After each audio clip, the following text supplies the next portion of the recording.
আপনারা দেখছেন RK news Bangla. আমি ব্রাহ্মণবাড়িয়ার সন্তান। আমি ব্রাহ্মণবাড়িয়া থেকেই নির্বাচন করব। আমার মৃত্যু পর্যন্ত এই এলাকাই হবে আমার শেষ ঠিকানা। এই নির্বাচনে গত 17 বছর আমি দলের সঙ্গে ছিলাম। দেশনেত্রী বেগম খালেদা জিয়ার সঙ্গে ছিলাম। ভারপ্রাপ্ত চেয়ারম্যান তারেক রহমান সাহেবের সঙ্গে ছিলাম। বিএনপির সঙ্গে ছিলাম। কিন্তু আমার এলাকার মানুষ তাদের শ্রম, ঘাম, ভালোবাসা, কষ্ট এই সব কিছু দিয়ে আমাকে আপনাদের প্রিয় মানুষ করে তুলেছে। ঠিক না? ঠিক না? আমার নেতাকর্মীর ঘরে ঘরে হেঁটে আমার কথা বলেছে।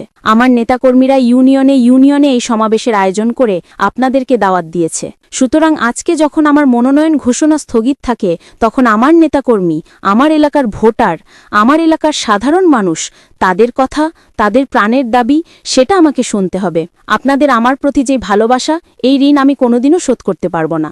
আমার বাবা ৭৩ সালে এই আসন থেকে নির্বাচন করেছিলেন। আপনাদের অল্প কয়েকজন মুরব্বী যারা এখনও বেঁচে আছেন, তারা সেই সময় সাক্ষী দিতে পারবেন। আর আমার যেই তরুণ ভাই বোনেরা আছেন, আপনাদের পরিবারে যারা মুরব্বী আছেন, বাবা, দাদা, ওনাদেরকে জিজ্ঞেস করবেন। সেই সময় আমার বাবাকে এই মাটি থেকে আপনারা বিজয়ী করেছিলেন। কিন্তু আওয়ামী লীগ ৭৩ সালে শেখ মুজিবুর রহমান তিনি আমার বাবাকে সংসদে যেতে দেন নাই। সেই কারণে ঢাকায় আমার জন্ম এবং বেড়ে ওঠা সত্ত্বেও আমি সিদ্ধান্ত নিয়েছি ২০১৬ সালেই আমি ব্রাহ্মণবাড়িয়ার সন্তান। আমি ব্রাহ্মণবাড়িয়া থেকেই নির্বাচন করব।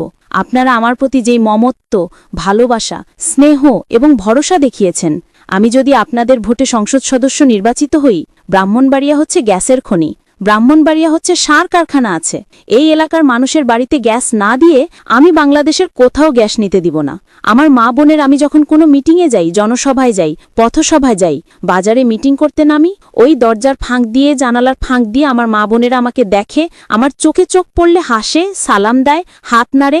আমার মা বোনদের প্রতি ওয়াদা, আপনাদের বাড়িতে ইনশাল্লাহ আমি গ্যাস পৌঁছানোর ব্যবস্থা করব। সরকারি দল বিরোধী দল আমি বুঝি না। আমার জীবনে রাজনীতি শুরুই হয়েছে বিরোধী দল থেকে, কিন্তু তাতে মানুষের কথা বলা, মানুষের জন্য কাজ করা আমার জন্য কোনো সমস্যা হয় না।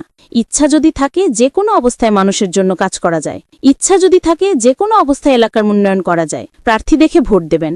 আপনারা দেশের মালিক, জনগণ এই দেশের মালিক। নিজের মালিকানা অন্যের কথায় ও আরেকজনের হাতে, ভুল মানুষের হাতে তুলে দেবেন না।